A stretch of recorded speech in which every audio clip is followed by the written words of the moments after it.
राधे राधे दोस्तों। आज मैं जो कहानी सुनाने जा रही हूँ उसका शीर्षक है ठाकुर जी की सेवा। एक घर में एक सास और उसकी बहू रहती थी। सासू माँ हर रोज़ ठाकुर जी की पूरे नियम और श्रद्धा के साथ सेवा करती थीं।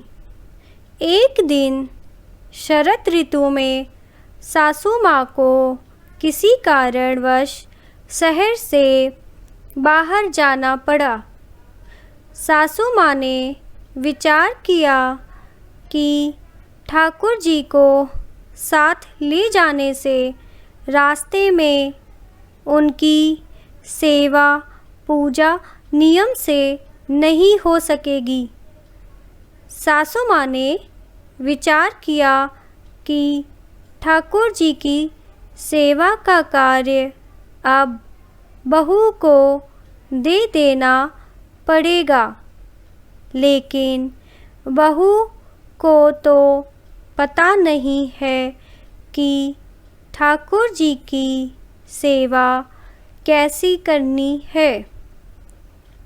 सासू माँ ने बहू को बुलाया और समझाया कि ठाकुर जी की सेवा कैसी करनी है, कैसे ठाकुर जी का ख्याल रखना है।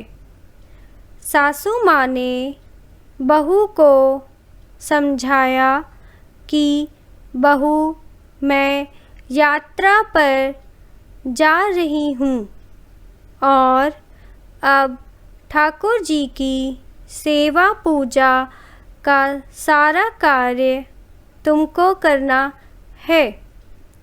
सासू माँ ने बहू को समझाया, देख, ऐसे 3 बार घंटी बजाकर सुबह ठाकुर जी को जगाना, फिर ठाकुर जी को मंगल भोग कराना, फिर ठाकुर जी को स्नान कराना और उसके बाद ठाकुर जी को कपड़े पहनाना, फिर ठाकुर जी का श्रृंगार करना और फिर ठाकुर जी को दर्पण दिखाना। दर्पण में ठाकुर जी का हंसता हुआ मुख देखना, बाद में ठाकुर जी को राजभोग लगाना। इस तरह सासू माँ बहू को सारे सेवा नियम समझाकर यात्रा पर चली गईं। अब बहू ने ठाकुर जी की सेवा कार्य उसी प्रकार शुरू किया जैसा सासू माँ ने समझाया था।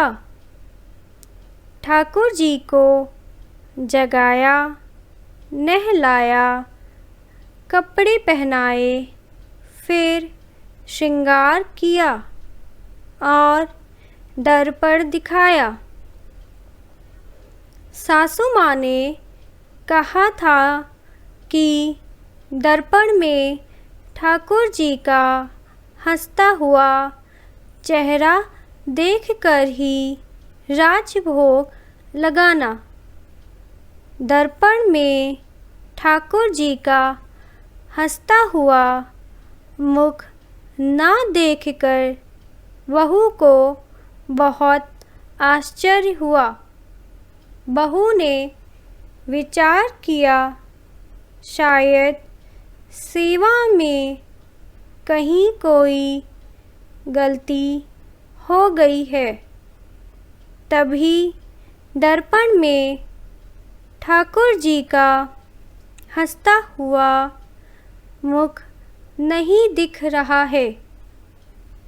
बहू ने फिर से ठाकुर जी को नहलाया और श्रृंगार किया, फिर दर्पण दिखाया, लेकिन ठाकुर जी का हंसता हुआ मुख नहीं दिखा।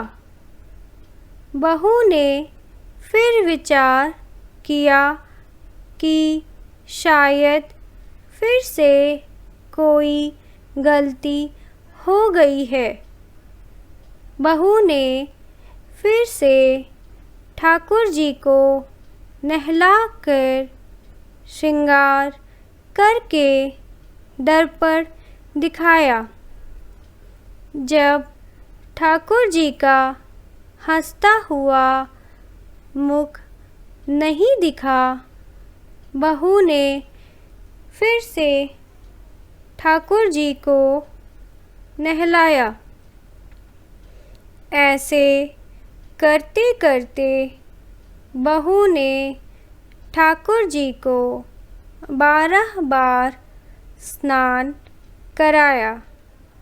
हर बार दर्पण दिखाया, मगर ठाकुर जी का हंसता हुआ मुख नहीं दिखा। अब बहू ने 13वीं बार फिर से ठाकुर जी को नहलाने की तैयारी की।